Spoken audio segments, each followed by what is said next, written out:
नमस्कार साथियों, आज की क्लास में हम बात करेंगे। कल ही एक खबर आई है कि आरबीआई ने यह घोषणा किया है कि 2000 के नोट को अब वो वापस लेगी बैंकों के माध्यम से। और याद कीजिए, दरअसल कितना अच्छा संयोग रहा कि कल ये जो नोटिफिकेशन आया रात को 8 बजे आया। 8 नवंबर 2016 को रात को 8 बजे प्रधानमंत्री जी भी आए थे जब उन्होंने घोषणा की थी डिमोनेटाइजेशन का, नोटबंदी की। अब क्या है, अब जब 2000 के नोट को वापस लेने की बात हो चुकी है तो अब ये सवाल उठने लगा है, क्या ये नई नोटबंदी है? तो चलिए उसी को लेकर के बात करते हैं। तो क्या ये नई नोटबंदी है जैसा कि सवाल मैंने लिखा है? तो मैं ये कहूंगा नहीं, ये नोटबंदी नहीं है, ये नोट बदली है। आरबीआई ने कहा है कि आप 2000 के नोट अगर आपके पास कैश पड़े हो उसे आप जमा कर सकते हो, या दूसरे डिनोमिनेशन यानी दूसरे मुद्रा के मूल्य के रूप में भी आप उसे कन्वर्ट कर सकते हो, यानी 500 के नोट में, 1000 के नोट में कन्वर्ट कर सकते हो। तो सवाल ये है, तो है क्या ये? इसे नोट बदली कहेंगे। नोटबंदी कहना अभी जल्दीबाजी होगी। क्यों? क्योंकि नोटबंदी की परिभाषा में यह कहा जाता है जब कोई करेंसी लीगल टेंडर नहीं रह जाती है। ध्यान दीजिएगा, आरबीआई ने अभी 2000 के नोट को लीगल टेंडर माना हुआ है। उसे लीगल टेंडर नहीं होने की कोई उसने सर्टिफिकेट या प्रमाणिकता नहीं दी है। तो सवाल है, लीगल टेंडर क्या होता है? लीगल टेंडर दरअसल ऐसी करेंसी होती है जो उस देश के सरकार के द्वारा शुरू की गई होती है। दूसरी बड़ी बात, उसे स्वीकार करने से कोई मना नहीं कर सकता। अगर कोई मना कर रहा है तो ये एक पनिशेबल ऑफेंस होगा, यानी दंडनीय अपराध होगा। तो यानी लीगल टेंडर आप समझ गए होंगे। तो अभी दूसरा सवाल ये है कि आरबीआई ने अपने नोटिफिकेशन में क्या कहा है। तो आरबीआई ने अपने नोटिफिकेशन में कहा है कि 23 मई से लेकर के 30 सितंबर तक जिसके पास भी 2000 के नोट पड़े हों, वो किसी भी बैंक के किसी भी ब्रांच में, उसके पास दो ऑप्शन होगा।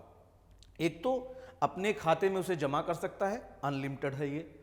दूसरा क्या है, अपने नोट्स को वो दूसरे नोटों में कन्वर्ट करा सकता है, चेंज करा सकता है। लेकिन आरबीआई ने यहां लिमिटेशन लगाया है कि एक बार में केवल 10 नोट लेके आप कन्वर्ट कर सकते हैं। तीसरी बड़ी बात क्या आरबीआई ने कहा है कि आरबीआई ने कहा कि आरबीआई ने मार्च 2018 तक 2000 के जो रुपए हैं, नोट है, इसे 6.73 लाख करोड़ रुपए तक क्या किया था, पब्लिश किया था या फिर उसे निकाला था। लेकिन मार्च 2023 में जो कंडीशन है, अब यह नोट केवल 3.62 लाख करोड़ के रह गए। तो आपने देखा भी होगा कि बीच में 2000 के नोट मिलने एकदम बंद हो गए थे। आप एटीएम पे जाओ, वहां नोट निकलने बंद हो गए थे। तो सवाल यह है, क्यों कम दिखने लगे थे 2000 के नोट? 2000 के नोट इसलिए कम दिखने लगे थे क्योंकि 2018 के बाद आरबीआई ने इसे छापना बंद कर दिया था।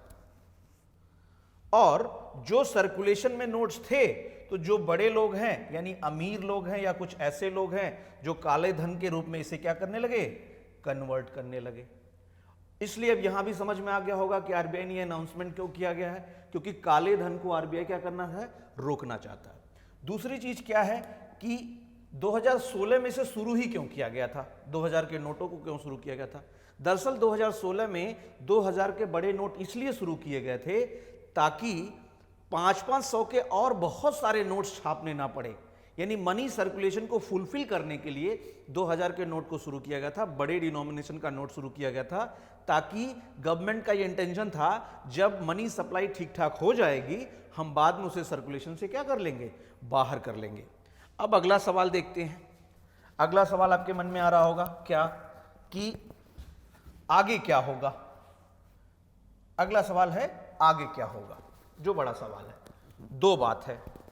पहली बात, जिसके पास पैसा होगा वो लोग बैंक जाएंगे, बैंक में उसे जमा कराने की क्या करेंगे, कोशिश करेंगे। यानी जो पैसा सर्कुलेशन से बाहर था अब वो सर्कुलेशन में आ जाएगा। दूसरी बड़ी बात है जो चिंता की विषय है कि ये अनाउंसमेंट आने के बाद से अब दुकानदार इस पैसे को लेने से मना कर देंगे। हालांकि लीगल टेंडर है, अभी कोई इसे मना नहीं कर सकता है, लेकिन दुकानदार लेंगे ही नहीं, क्योंकि दुकानदार ये कहेंगे कि भैया इसे चेंज करने की सरदर्दी हम क्यों लें। आप हमें दे दोगे, हमें बैंक जाके चेंज करना पड़ेगा, उससे अच्छा हम उसे लेंगे ही नहीं, हमें दूसरे डिनोमिनेशन में दो। तो गवर्नमेंट ने अभी ऐसा कुछ नहीं कहा है कि दुकानदार लेने से मना नहीं करना पड़ेगा। मुझे लगता है गवर्नमेंट को ये जरूर कुछ कहना चाहिए था, आरबीआई को कहना चाहिए था कि दुकानदार इसे लेने से मना ना कर पाए। दूसरी बड़ी चीज क्या है, बैंक भी कुछ आनाकानी करेंगे, क्योंकि मान लीजिए जिस बैंक में आपका खाता नहीं है वहां ये पैसा जमा करने जाएंगे, बैंक की सिरदर्दी में बढ़ेगी, तो इसलिए बैंक भी मना कर सकते हैं। तीसरी चीज क्या है, जो काले धन के पास जो जिन्हें रखा हुआ है इस चीज को लेकर के, वो क्या करेंगे, तो उनका प्राथमिकता ये होगा कि अब ऐसे अकाउंट खोजेंगे या ऐसे लोगों को खोजेंगे जिनके पास पैसे नहीं हो, उन्हें देकर के कन्वर्ट कराएंगे, जैसे लोगों ने 2016 में नोटबंदी के टाइम पे किया था। आपने देखा होगा स्टूडेंट्स के खातों का बहुत यूज किया गया, किसी न किसी स्टूडेंट के खाते में कोई ना कोई जो उसका रिलेटिव था, जो उसका एक्स्ट्रा पैसा था, 2.5 लाख रुपए तक उसके खाते में डाल दिया करता था। तो मुझे लगता है जिसके पास काला धन होगा वो कुछ न कुछ ऐसा जितना संभव उसे हो सकता है वो ऐसा करने की कोशिश करेगा, अदरवाइज। और दरअसल काले धन पे चोट करने के लिए इसको शुरू भी किया गया है। अगला क्या है, देखिए ये फैसला क्यों लिया गया, जैसे मैंने आपसे कहा ही है कि काले धन पे क्या करने के लिए, रोक लगाने के लिए इस फैसले को लिया गया। दूसरी क्या है, डिजिटल इकोनॉमी को बढ़ाने के पॉइंट ऑफ व्यू से, क्योंकि अब देखिए आरबीआई ने सीबीडीसी शुरू कर दी, सेंट्रल बैंक डिजिटल करेंसी, ई रूपी जिसे कहते हैं, गूगल पे है, फोन पे है, पेटीएम है। तो अब क्या है, ऑनलाइन ट्रांजेक्शन का दौर बढ़ रहा है। अब देखिएगा आगे टाइम में फिजिकल मनी हो सकता हो कि अब दिखे ही ना, क्योंकि अब नंबर्स ही क्या है, पैसा है। जैसे मान लीजिए आपने क्या है, कुछ नंबर उठा के किसी दूसरे के अकाउंट में डाल दिया तो मनी चला गया, जैसे आप करते ही होंगे, पेटीएम से स्कैन कर देते, गूगल पे से ट्रांसफर करते होते। तो अब डिजिटल क्या है, मनी का नया कॉन्सेप्ट है, या नंबर्स ही क्या होंगे, मनी होंगे। इसलिए गवर्नमेंट भी अब ये चाह रही है कि फिजिकल करेंसीज को जितना मिनिमाइज किया जा सके और डिजिटल इकोनॉमी को क्या किया जाए, बढ़ाया जाए। इस इंटेंशन के साथ शुरू किया गया था। अब आइए बात कर लेते हैं कि इकोनॉमिक्स का इससे कुछ क्या कोई चीज जुड़ा हुआ है क्या, कोई कॉन्सेप्ट इससे जुड़ा हुआ है क्या। देखिए इकोनॉमिक्स में कॉन्सेप्ट है हेलीकॉप्टर हूवर, यानी जो नोट प्रचलन में हो उसे सर्कुलेशन से बाहर करने के लिए या बैंक में जमा करने के लिए जब सरकार आदेश दे देती है तो इसको कहते हैं हेलीकॉप्टर हूवर, जैसा कि अभी गवर्नमेंट ने कहा। और ये जो कॉन्सेप्ट है ये इसलिए किया जाता है ताकि काले धन को क्या किया जाए, रोका जा सके। दूसरा आपके लिए सवाल हो सकता है कि आरबीआई के किस एक्ट के तहत नोटबंदी की जाती है, डिमोनेटाइजेशन किया जाता है। तो आरबीआई के एक्ट 1934 के सेक्शन 24(1) के तहत डिमोनेटाइजेशन किया जा सकता है, नोटबंदी किया जा सकता है। इसे आप नोट डाउन कर सकते हैं, ये क्वेश्चन पूछा जा सकता है कि आरबीआई एक्ट 1934 के तहत किया गया था। तीसरी चीज क्या है, इसी के साथ मिलता जुलता एक और कॉन्सेप्ट है helicopter drop money. Helicopter drop money क्या होता है, हेलीकॉप्टर ड्रॉप मनी तब होता है जब मान लीजिए इकोनॉमी में लिक्विडिटी ट्रैप हो जाए। एक वर्ड मैंने किया यूज किया, लिक्विडिटी ट्रैप, तरलता संजाल। लिक्विडिटी ट्रैप क्या होता है, मान लीजिए कि अपनी मौद्रिक नीति के तहत आरबीआई ने क्या किया, अपने रेट्स को कम किया।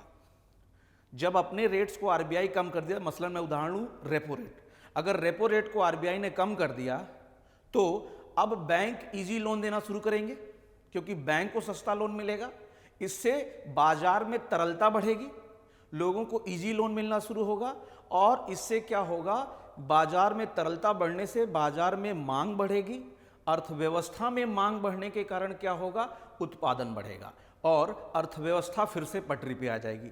लेकिन जब अर्थव्यवस्था में अनिश्चितता का दौर हो, जैसे अभी कोविड का टाइम आया था, तो बैंक को ये लगता है कि भाई हमारा पैसा गया है, पता नहीं वो पैसा फिर से फंस जाए, तो इसलिए बैंक लिक्विडिटी बढ़ाने से बचते हैं। ऐसी कंडीशन को कहते हैं लिक्विडिटी ट्रैप, यानी आरबीआई चाह रहा है कि लिक्विडिटी बढ़ जाए, तरलता बढ़ जाए, इसीलिए उसने अपने क्या रेट्स को डाउन किया है। लेकिन बैंक्स नहीं दे रहे हैं क्योंकि अर्थव्यवस्था में अनिश्चितता का दौर है।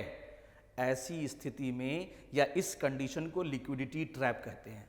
लेकिन सरकार आर्थिक समृद्धि के लिए कमिटेड होती है, सरकार अर्थव्यवस्था को पटरी पे लाना चाहती है, इसलिए सरकार आरबीआई से कह के नए नोट छापती है और उन नए नोट को विभिन्न योजनाओं या कहें पब्लिक एक्सपेंडिचर के माध्यम से अर्थव्यवस्था में पंप करती है।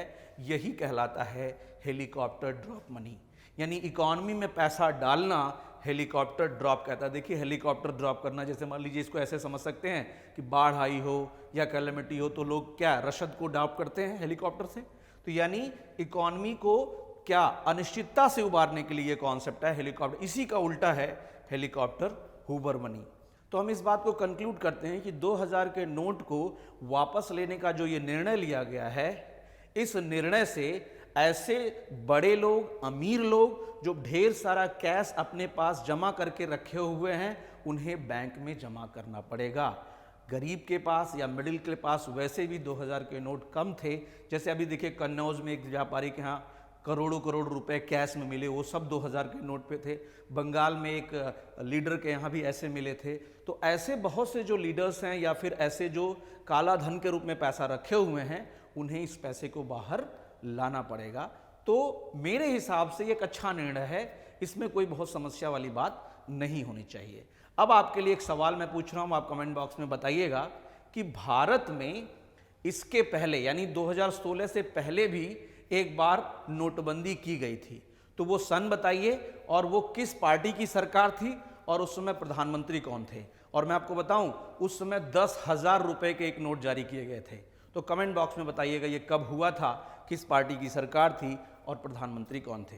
तो फिर चलिए मिलते हैं किसी और दूसरे वीडियो में, तब तक प्रसन्न रहिए और देखते रहिए धेय टीवी।